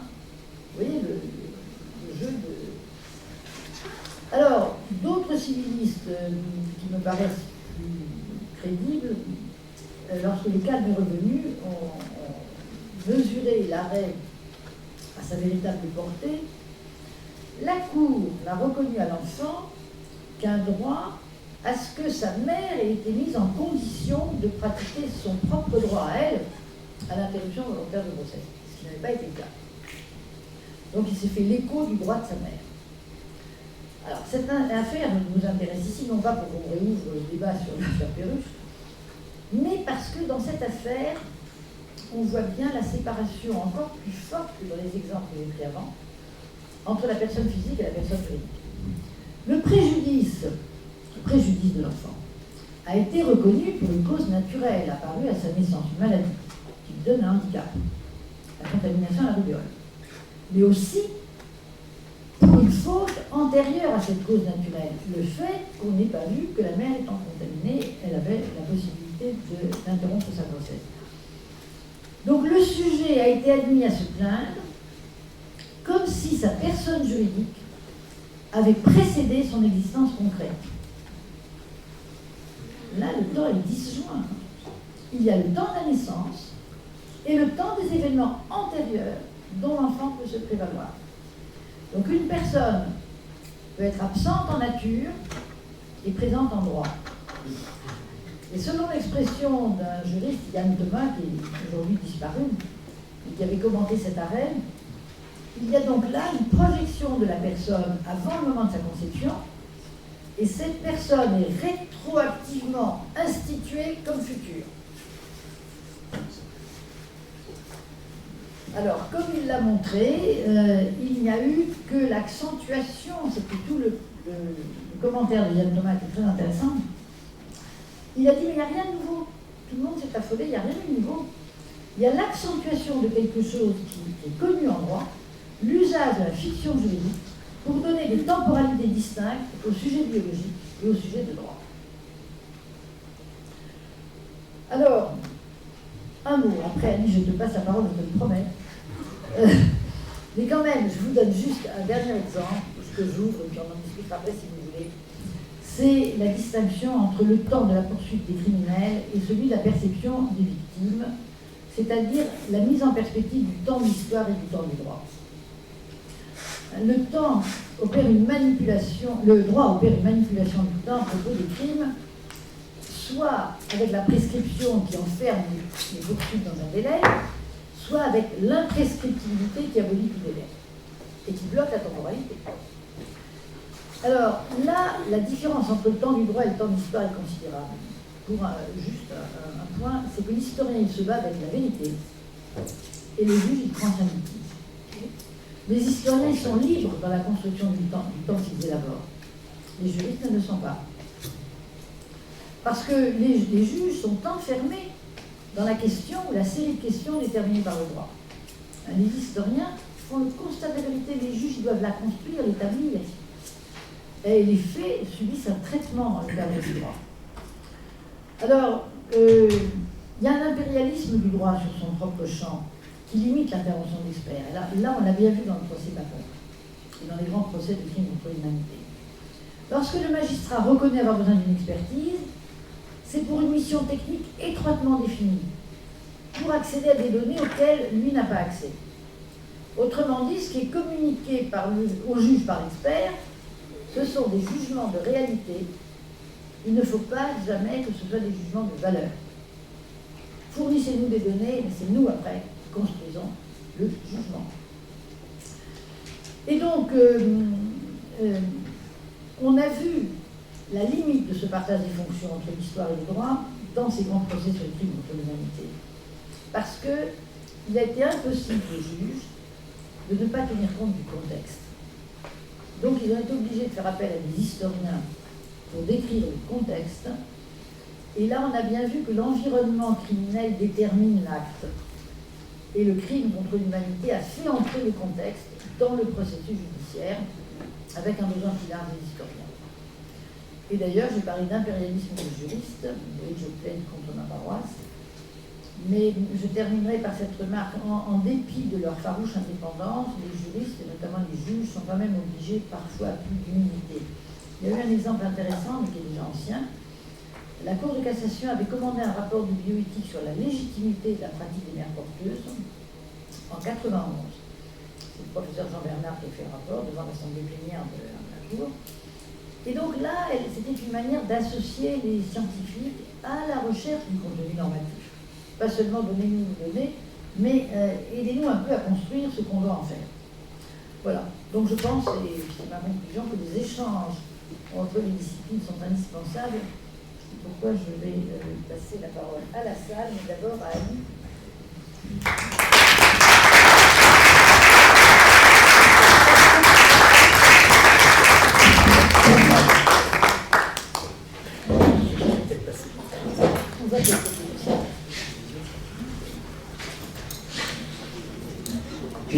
Merci beaucoup Monique pour cet exposé très très riche. J'ai en t'écoutant pensé à bien sûr plusieurs prolongements parce que le propos était très dense. Juste avant de donner la parole à la salle, parce qu'effectivement on doit quitter assez vite ici, on a encore une petite demi-heure seulement. 4 points, moi, m'ont semblé vraiment... il faisait retour très, très régulièrement dans ton propos. La question de la permanence, tu y es revenu plusieurs fois, à la fois à propos de l'exemple des membres permanents du Conseil de sécurité disant que c'était une contradiction non assumée qui finissait par engendrer du non-droit parce qu'après 1945, ça ne traduisait plus du tout la réalité des contradictions futures. Aussi, tu as dit à propos de la permanence toujours, un autre sens de la permanence, que le droit faisait du colmatage pour arriver à faire du successoral. La permanence, c'est aussi, tu l'as pensé aussi à propos de la fiction du droit, puisque pour penser la continuité du droit, on doit faire du comme si tout le temps. Et là, je me suis dit que peut-être que tu étais un peu sévère avec le formalisme juridique, parce que le formalisme de Kelsen, par exemple, cherchait vraiment à comprendre la continuité du droit en disant qu'il fallait toujours faire le présupposé d'une norme fondamentale qui n'était pas posée, qui était supposée, mais à partir de laquelle je pouvais penser la continuité du droit. Et en ce sens, j'étais un peu étonné de penser qu'il y avait un engendrement des normes et des faits. Moi, j'étais resté dans une conception formaliste que le droit, c'était toujours un engendrement de normes. Donc j'aimerais bien que tu me dises à propos de la manière dont tu as pensé le droit comme dynamisme juridique de force en présence et de groupe en présence, comment finalement les faits s'invitent dans les normes et qu'il n'y a pas simplement un engendrement des normes par les normes. Et à propos de la permanence, il y a un quatrième sens. Alors là, c'est l'exemple de l'IVG qui m'y a fait penser. Tu as dit que la loi de 1920 était comme obsolète et difficilement appliquée. Et arrive la loi de 1975. Et la loi de 1975, je me suis rendu compte que ce n'était pas une simple loi, mais que c'était une dérogation à la loi de vie. Et donc, beaucoup de gens posent aujourd'hui la question sous cette forme. Comme c'est une dérogation qui date depuis 1975, que signifie une dérogation permanente? Et j'ai entendu par quelqu'un d'assez subtil qui veut la remettre en cause, et moi je frémissais à sa façon de vouloir la remettre en cause. Il disait « Mieux vaut un droit permanent à la dérogation qu'un droit à la dérogation permanente ». Et donc, c'est vraiment, donc de façon diverse, revient sans cesse cette question. Le deuxième grand pôle, c'est autour du proclamatoire et de l'exécutoire. Je me suis demandé, est-ce que les déclarations de principe qui deviennent principes de droit, est-ce que c'est là encore, quelle est la part du temps interne au droit, qui fait que la déclaration devient principe effectif, introduit dans la constitutionnalité par exemple, et quelle est la part imposée par interne au droit et quelle est la part imposée par les forces sociales. Parce que tu disais que c'était toujours dans la dynamique sociale. Je me suis aussi demandé s'il n'y avait pas du temps interne au droit qui faisait passer du proclamatoire à l'exécutoire. Et sur les questions de la prescription et de l'imprescriptible, qu'est-ce qui fait que le temps joue toujours en faveur du criminel, tant qu'on attend, parce que tu as dit la loi finalement, l'action qui attend beaucoup finit par l'action criminelle qui est jugée bien après, ben finalement ça passe dans la justice, ça passe dans l'histoire, pardon, et que moi je me suis demandé finalement, et au sens du créancier et du débiteur, Balzac le dit dans César Birotteau, le gloire au débiteur, il suffit juste qu'il ait le temps, parce que le temps joue toujours pour lui, et jamais pour le créancier. Et du coup, sur le statut de l'amnistie, alors effectivement, l'édit de Nantes dit un peu ce que tu dis. L'édit de Nantes dit comme de choses non advenues. Hein, on fait comme si ça avait... Et alors, il y a deux sens de l'amnistie. Est-ce qu'on en parle pour écluser, comme l'a fait la Commission Vérité et Réconciliation en Afrique du Sud, on en parle et puis après on amnistie, ou est-ce qu'on interdit d'en parler? Il y a les deux sens. Et je ne sais pas lequel prévaut beaucoup dans le droit que tu as présenté. Et puis alors en dernier point, le principe de précaution. Alors c'est le principe de précaution introduit dans ces différentes formulations. J'en ai pris plusieurs, mais bon, peu importe. Il y a la loi Barnier du 2 février 1995, il y a le rapport du Conseil d'État, la version forte de 1998, il y a la charte de l'environnement que tu as citée de 2005, et à chaque fois, c'est des indications de temps très importants, en l'état actuel des connaissances. Et je me suis demandé, l'état actuel des connaissances, qu'est-ce que ça peut vouloir dire quand elles sont très vite périmées, quand par exemple, pour les échographies prénatales, l'affinement des méthodes d'échographie font qu'on découvre de plus en plus d'anomalies et que de plus en plus, on est passé en 1950 à 3-4% de césariennes, à aujourd'hui 25% en France, et que beaucoup de médecins pratiquent des césariennes par crainte de la poursuite judiciaire et des plaintes judiciaires. Et finalement, il y a comme ça l'extension d'un acte chirurgical par crainte du droit. Et donc là, on rencontre le droit d'une façon un petit peu particulière. Voilà quelques indications. Merci. Annie, je vais essayer de répondre vite parce que je veux vous passer la parole, mais tu m'as dit beaucoup de choses. Je ne suis pas une juriste formaliste, vous l'avez tous compris, et je ne veux pas l'être. Parce que je pense que c'est le journalisme est erroné, s'il n'est que le formalisme. Bien sûr, le droit ce sont des formes. C'est même la caractéristique du droit, de mettre en forme des valeurs sociales. Il y a un passage de ces valeurs sociales vers la norme qui ensuite doit influencer la société. Moi, je ne suis pas formaliste parce que je pense que le formalisme est insuffisant à expliquer le droit. Je ne suis pas positiviste. Les positivistes, bon, les facultés de droit sont remplies de positivistes. Hein. C'est tellement plus confortable de se mettre dans la bulle du droit et de ne pas en sortir. Et là, on étudie, c'était Kelsen. J'ai beaucoup d'admiration pour Kelsen, mais avec des réserves. Parce que Kelsen, il s'est mis dans la bulle du droit jusqu'au moment où il est arrivé.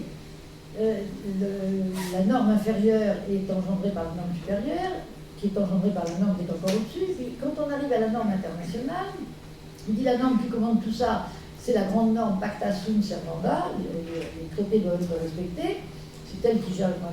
Et alors la norme Pacta Sunt Servanda, M. Kelsen, qui l'engendre, là on est sur un nuage presque divin. Donc moi je ne me satisfais pas de ça, d'autant que, alors, je ne crois pas qu'on puisse séparer le droit de la politique. Le droit c'est le bras de la politique. Donc, pour moi, ce sont des enjeux concrets, des enjeux de vie, des enjeux de souffrance, des enjeux de force, etc. Les positivistes, tu sais, les textes qui ne sont pas appliqués, ça ne les intéresse pas.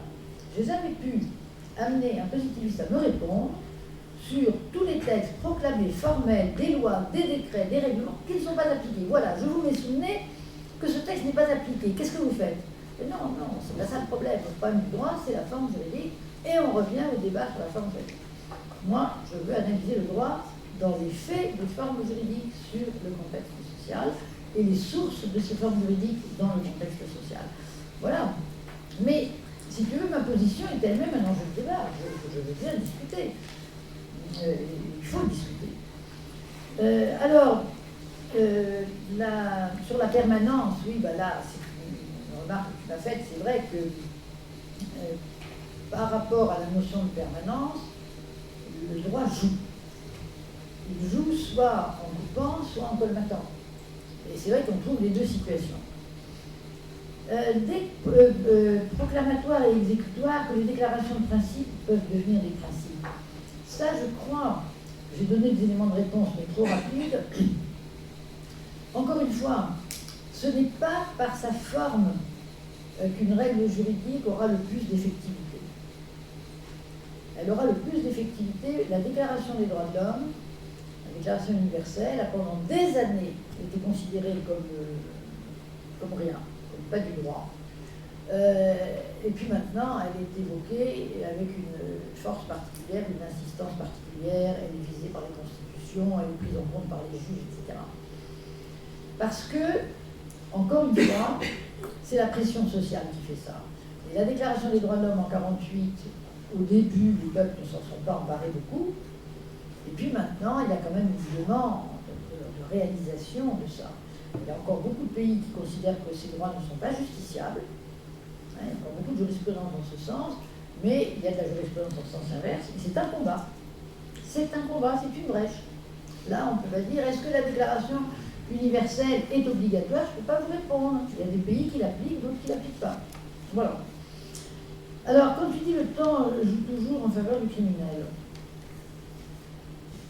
mais ça, Alice, c'est la responsabilité des procureurs. Moi, j'ai montré dans mon propos, je vous ai montré tout à l'heure que j'étais pas contre l'imprescriptibilité. Je peux comprendre que ces crimes-là, par leur nature, méritent un traitement particulier. Et qu'on ne veuille pas qu'ils tombent dans l'oubli tant que leurs auteurs sont encore là.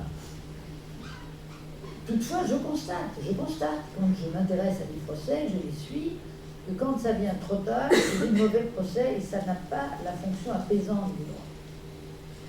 Et c'est pour ça que j'ai cité l'exemple des Khmers rouges, c'est vraiment un exemple un peu caricatural. Mais ça, c'est la faute des procureurs. Écoute, j'ai pris l'exemple des Khmers rouges parce qu'il se trouve que moi, j'ai fait une mission au Cambodge en avril 1979. C'est-à-dire que dans les centres de torture, avec la chaleur qui montait à cette époque-là dans le Cambodge, l'air était irrespirable. C'était 2 mois et demi après le départ de Khmer Rouge. Nous avions, je faisais partie d'une délégation internationale, nous avons une association qui était reconnue auprès de l'ONU, nous avons fait un rapport qui a été déposé à l'ONU. Nous avons immédiatement demandé qu'on ouvre les conditions d'un procès international. C'était en 1979. Le procès a lieu actuellement, nous sommes en 2012. À qui la faute? Mais vous savez bien que pendant 15 ans, les Khmers rouges ont gardé la représentation du Cambodge au siège de l'ONU, alors que Hun Sen avait déjà pris le pouvoir à Phnom Penh, mais les Occidentaux étaient tellement opposés à ce nouveau régime qu'on disait venu dans la valise des Vietnamiens, etc. On a préféré continuer. Il y a eu une délégation de Khmers rouges aux Nations Unies 12 ans après la chute du régime Khmer rouge à Phnom Penh. Voilà. Donc peut-être qu'il faut poser aussi ces responsabilités qui sont des responsabilités politiques. Et je crois que d'une manière générale, on regarde la Cour pénale internationale, le procureur est saisi, il va faire un voyage ici, il va faire un voyage là, et ça ne vient pas. Les procédures ne suivent pas. Il y a une lenteur, une timidité, la justice est timorée. Il faut en faire une analyse politique. Alors la commission vérité et réconciliation par rapport à l'amnistie, c'est pas la même chose. Hein. Ce sont 2 choix complètement différents. Ou bien on choisit d'amnistier, c'est ce qu'a fait l'Argentine à un moment. Mais si on choisit d'amnistier trop vite des crimes trop graves, les blessures sociales sont trop profondes, et quand les gens rencontrent sur les paliers du même immeuble les gens dont ils savent qu'ils ont été les tortionnaires de leur fille ou de leur fils, ça ne permet pas à une société de repartir. Donc l'amnistie ne doit venir que dans des cas précis, et l'amnistie doit venir lorsqu'il y avait des accords politiques sur des projets, mais elle ne doit pas être au bénéfice des tortionnaires, c'est pas la même chose. On peut amnistier des gens qui ont une autre opinion politique, qui ont fait une révolution, qui n'étaient pas d'accord, mais quand c'est des tortionnaires, là c'est beaucoup plus délicat, et on l'a vu dans les pays d'Amérique latine. Alors la commission Vérité et Réconciliation, c'est un autre chemin, qui a été pris avec un certain succès par l'Afrique du Sud, plus difficile ailleurs, qui consiste non pas à amnistier, mais on en parle jusqu'à temps qu'on ait digéré ensemble la chose. On en parle, on se le raconte, on se le dit, devant témoins, publiquement, et on essaye comme ça de passer tout ça à la moulinette sociale pour reformer une unité d'un peuple. C'est donc très différent. Voilà. Le principe de précaution, oui, quand tu dis qu'on dit toujours en l'état actuel des connaissances, mais oui, mais alors là, moi je me souviens d'avoir été à des colloques sur le droit de l'environnement, et d'avoir entendu des biologistes me dire: vous êtes insupportables les juristes parce que vous nous pressez des conclure. Vous voulez qu'on aille plus vite que le temps de nos paillasses et de nos éprouvettes. Il faut qu'on prenne le temps. Ça, c'est la distorsion entre les deux temps, et je n'ai pas de réponse. Je n'ai pas de réponse. Voilà, merci pour tes... Bon, on va écouter la fin de... Si vous avez des questions...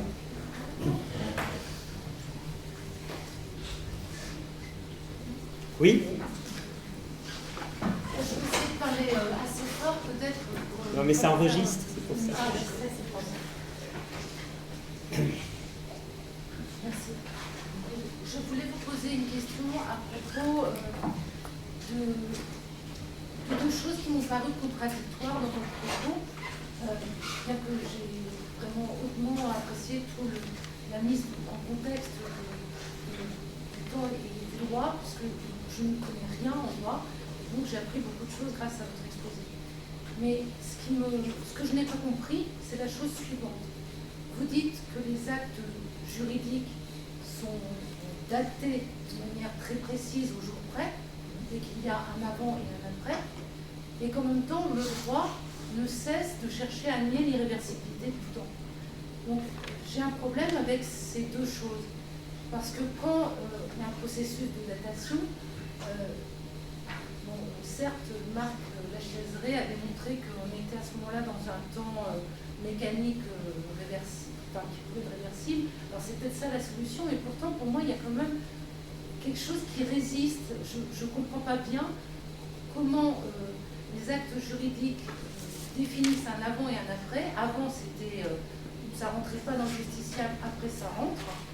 Et comment en même temps le droit cherche toujours à nier l'irréversibilité du temps. C'est quelque chose qui m'échappe. Mais non, je n'ai pas dit que le droit cherchait toujours à nier l'irréversibilité du temps. J'ai donné l'exemple de l'annulation des actes administratifs. Ce sont des cas, ce n'est pas toujours. Le droit fixe les dates, et justement, on prend une loi sur la compétence des préfets. Et quelque temps après, un préfet va prendre un acte qui n'entrait pas dans le champ de cette loi. Des justiciables vont aller devant le tribunal administratif qui va annuler l'acte. L'acte sera annulé. C'est-à-dire qu'on va essayer de gommer ses effets. Et c'est là qu'on cherche à nier l'irréversibilité. On remonte en arrière. Et ça n'est pas incompatible avec le fait que le droit pose des dates et casse le temps avec ça. Il ne peut pas faire autrement parce que alors, le processus de la coutume est intéressant, mais même dans la coutume, les durées sont plus continues, mais il y a quand même un avant et un après. Devant les juges, nous passons notre temps, nous les juristes, à nous battre là-dessus. Ah non, vous ne pouvez pas appliquer tel traité, il n'était pas en vigueur, l'État auquel vous voulez l'opposer ne l'avait pas signé au moment des faits. C'est un jeu permanent avec le temps. Voilà.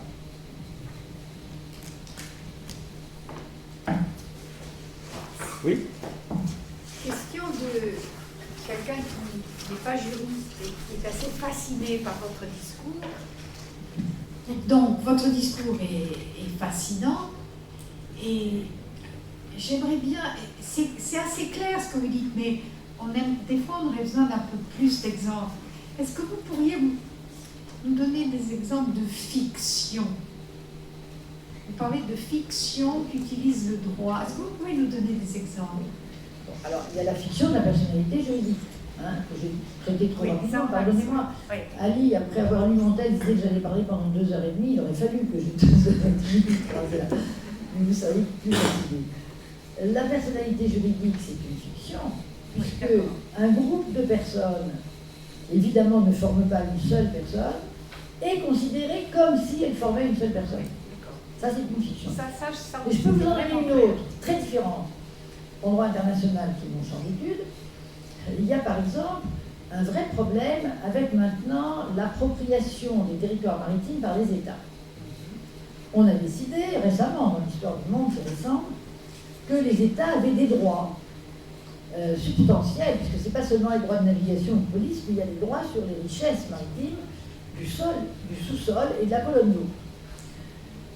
Alors, il faut pour fixer le point d'éloignement de la côte de cette zone, il faut évidemment fixer le point de départ. Vous savez comme moi qu'il y a des marées, que la mer ça bouge, et qu'en plus ça creuse, ça envahit, ça ensable, ça bouge tout le temps. Alors, depuis l'époque romaine, on a décidé qu'il y avait une définition du rivage et du départ des eaux.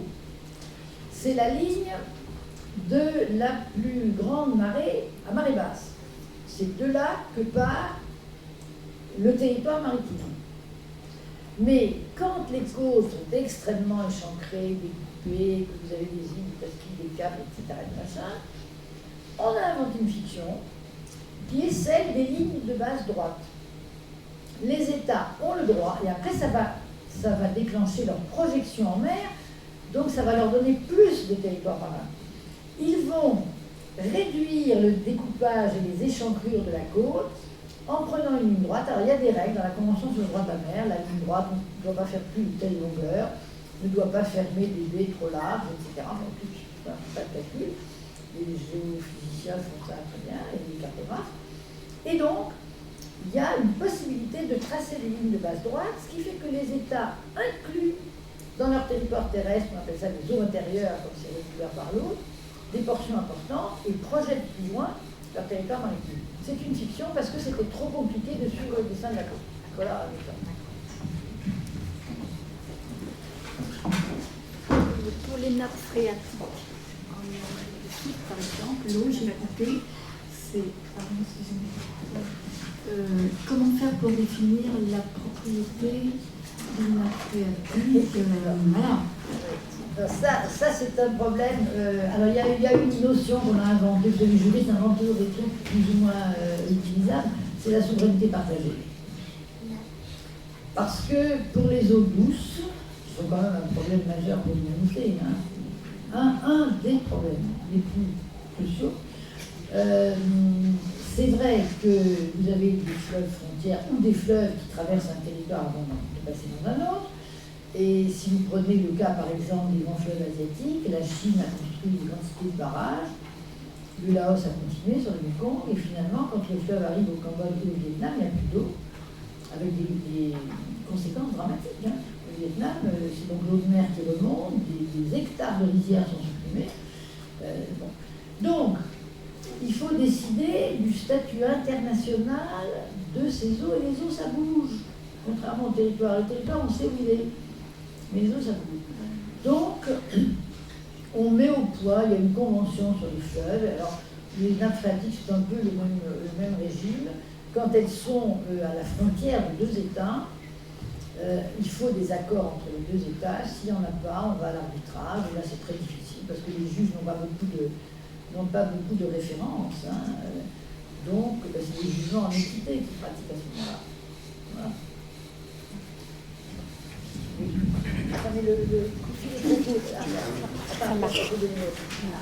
Je pense que c'est intéressant parce que tu disais, contrairement aux terres, l'eau bouge. En fait, c'est une question de temps juridique parce que les continents bougent aussi. Mais par rapport au temps juridique, on bouge lentement. Donc il y a ce côté relatif. Mais je pensais à une chose, la question que vous posiez sur la fiction. Est-ce que ce que tu as mentionné tout à l'heure, c'est-à-dire l'évaluation financière d'une réparation, n'est pas une fiction extraordinaire parce qu'elle rend interchangeable à partir d'une valeur financière identique ce qui peut être des blessures, de la validité, la perte d'une forêt, la pollution des eaux, qui sont de nature différente et qui ont même des temporalités et des temporalités des faits totalement différentes. Donc il y a la fiction que c'est équivalent. Et il y a même la fiction qu'on peut choisir à prix égal, d'une certaine façon, la nuisance qui paraît la plus facile pour le même prix. Donc c'est une construction. Alors c'est pas le droit qui construit la fiction, mais le droit s'approprie cette fiction et l'utilise. Je pense aussi à une autre chose, mais alors plus amusante, parce qu'elle est totalement constitutive. Quand tu parlais de l'âge des cellules de l'embryon, là aussi il y a une fiction, parce que si on parle d'âge des cellules, elles dépendent de l'âge des spermatozoïdes et des ovocytes, à partir duquel les cellules ont été conçues. Donc la fiction, quand tu dis l'âge, c'est que tu considères que le moment de la fécondation est un temps zéro. Mais à la limite, si des ovocytes ont été congelés pendant très longtemps, ou que la mère est plus âgée et plus jeune, en termes d'âge des composants cellulaires, il n'est pas identique. Donc il y a la fiction tout à fait valable de dire ça c'est le début, de créer une discontinuité dans un processus qui par définition est continu, et de se fonder là-dessus. On peut aller encore plus loin avec le clonage même. Oui. Mais je voudrais revenir sur ce que tu disais de la réparation, qu'on fait un équivalent argent de choses très différentes et qui ne sont pas dans les mêmes temps. Moi, j'ai travaillé sur un dossier terrible, on en avait parlé une fois, qui a bien mis en lumière la difficulté de ça. C'est lorsque le dommage persiste au-delà du moment du jugement. C'est le cas de l'agent orange qui a été déversé au Vietnam pendant la guerre américaine, pendant 10 ans. Les Américains ont déversé des produits qu'on appelait l'agent orange, qui était de la dioxine, qui était contenu dans des bidons orange, et qui était un produit d'une toxicité effroyable. Les sols ont été imprégnés. Eh bien, les Vietnamiens n'ont rien obtenu, ils ont essayé d'aller à New York faire un procès aux compagnies qui avaient fabriqué ça, et ils ont été dégoûtés. Mais les vétérans américains, c'est très intéressant par rapport au temps. Les vétérans rentrés aux États-Unis s'aperçoivent, ceux qui sont restés plusieurs mois dans les rizières, qu'ils étaient frappés par les handicaps, les pathologies qui découlent de l'agent orange. Donc, ils ont parlé de faire une action en justice. Immédiatement, les compagnies ont dit on va transiger, on va faire une transaction. Toujours, parce que les industriels n'aiment pas avoir un jugement qui ensuite fait jurisprudence. Ils disent mieux transiger. Donc, on fait une transaction. Et à ce moment-là, c'était quelques années après leur retour aux États-Unis, les vétérans, les associations de vétérans acceptent une transaction à un certain niveau, qui se partage en fonction du nombre de personnes touchées. Et l'accord a été remis en cause parce qu'on s'est aperçu, avec encore quelques années de plus, que les malformations dont étaient atteintes les personnes exposées à la dioxine frappaient les générations suivantes. Alors ce que les Vietnamiens commencent à comprendre tristement, parce qu'on en est à la 3e génération et ça continue, c'est pas seulement qu'ils sont à nouveau contaminés parce qu'ils sont à nouveau en contact avec des zones polluées, c'est que la contamination d'origine les a frappés dans leur descendance. Et donc les vétérans ont dit, voilà, les dommages continuent, donc la transaction qui était à un instant, comme si le dommage avait été fini, ne colle pas, ils l'ont mise en cause. Et l'affaire n'est pas terminée. Et une autre question, parce que ça ressemble à ça, quand on dit demander une réparation pour quelque chose qui a précédé la conception de celui qui la demande, est-ce que par exemple le distilbène, c'est pas un exemple de ça? Donc c'est pas forcément se projeter à un moment où on était là, c'est subir et demander une réparation parce qu'on subit aujourd'hui les conséquences d'un événement où on n'était pas là. Je ne sais pas si au niveau du droit international ça se pose aussi ou pas. Non, que le droit international est très embryonnaire, on ne peut pas faire de jeu de mots. Et non, ça, c'est des questions de personnalité des personnes. Enfin, le droit international connaît la notion de personne juridique pour les États et les institutions internationales. Mais pas sur ce terrain-là. Non, on est en difficulté en droit international pour savoir si les entreprises privées sont des personnes de droit international, ce qui n'est pas encore clair. Est-ce qu'il y a d'autres questions?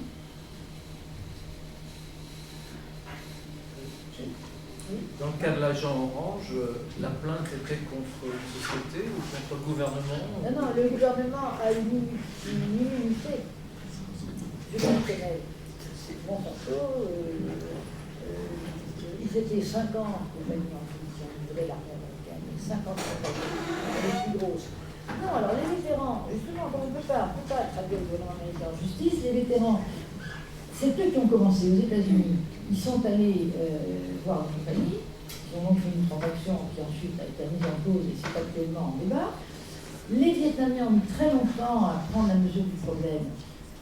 D'abord parce qu'ils n'ont pas su au début dans les familles de campagne, il y avait tout d'un coup un enfant mal formé, 2, 3 avec des handicaps, les résultats d'un genre orange effroyable.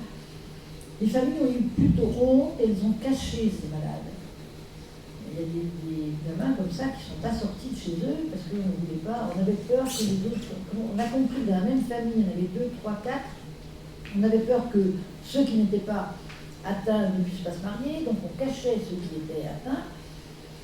Il y a eu 20 ans ou 25 ans pendant lesquels la société vietnamienne n'a rien dit, personne, ni les familles, ni le gouvernement. Et puis, ça a fini par sortir. Et là, le gouvernement a pris la chose en main, a fait le bilan, il y a 400 000 victimes. Alors, qu'est-ce qu'on fait? Moi, il se trouve qu'à l'époque, j'avais beaucoup de Vietnam, on m'a interrogé. Qu'est-ce qu'on peut faire?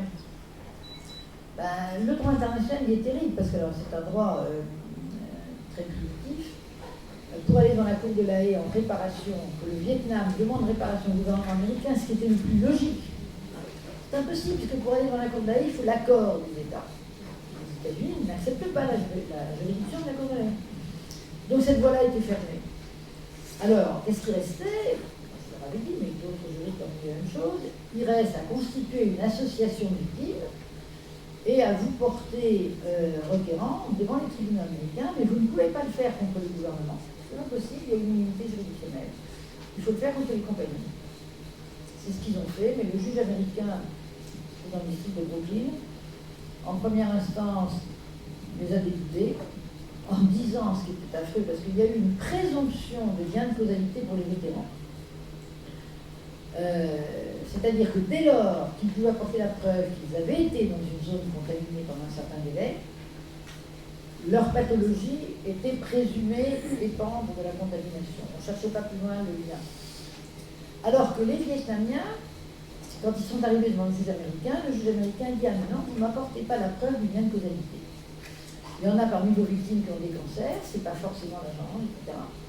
Je veux les analyses de sang de chaque victime prouvant l'exposition à la dioxine. » Bon. Et alors ils ont fait appel, ils ont essayé de faire de meilleures analyses, d'apporter quelques preuves supplémentaires, ils ont fait appel, ils ont été députés aussi. Donc l'affaire a été classée, c'est fini. Mais ma question c'était pourquoi, comment peut-on justifier d'attaquer la fiente? C'est comme si quelqu'un m'attaque avec un revolver, je ne vais pas porter plainte contre la société qui a fabriqué le revolver. J'ai l'impression que c'est un peu le même chose. Connaissance de l'usage des produits. C'est ça la réponse. Hein. Les compagnies avaient connaissance et n'ont pas livré en croyant qu'on allait tondre le gazon. Hein. Oui, mais celui qui fabrique le revolver aussi, finalement, d'une certaine manière. Bon, enfin, oui, ça va loin. Peut-être, oui, ça va loin. Ça va loin. Belle question. Mais attends, je vais rester quand même une minute sur la question de Marc Lachaise. Ça va loin, mais en même temps, c'est la question dans le monde industriel moderne de la responsabilité des entreprises multinationales pour les actes interdits par le droit international. Actuellement, elles sont à l'abri, quand même, pratiquement à l'abri. Or, d'accord, vous dites ça va loin, mais là, en l'occurrence, ça aurait été pas mal si les compagnies avaient dit non, attendez, nous, on ne veut pas livrer ça parce qu'on sait ce que vous allez en faire. Voilà, voilà. Et là, le procès a pour but une sorte de moralisation de la vie internationale qui pour l'instant n'a pas lieu.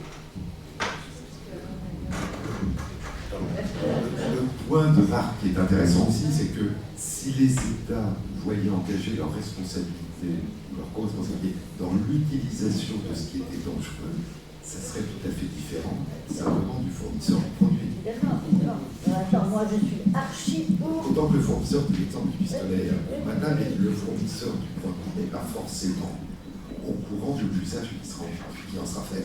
Donc fabriquer de l'amiante et utiliser de l'amiante dans un endroit qui expose, c'est deux choses différentes. Bien sûr. Alors aujourd'hui, le seul petit progrès du droit. On va revenir sur les formes juridiques. Il y a un pacte mondial qui a été signé par beaucoup d'entreprises, qui a été fait aux Nations Unies, par lequel elles s'engagent à ne pas violer les normes sociales, les normes environnementales, etc. C'est-à-dire que quand même, on essaye de les pousser à un engagement qu'elles prennent elles-mêmes, lorsqu'elles savent, et notamment, on les a mises en cause pour tout ce qui est droit humanitaire, l'utilisation des armes, etc. C'est-à-dire que vous pouvez livrer des armes, mais si vous savez que c'est dans un pays en guerre, que ça va servir à écraser une rébellion, vous n'avez pas le droit. Oui, je suis d'accord. Je vous vois lever les yeux, nous sommes bien d'accord.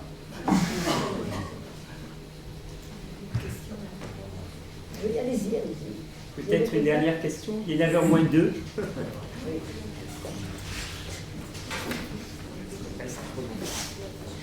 Il y a quelqu'un qui voulait, madame ? Merci beaucoup.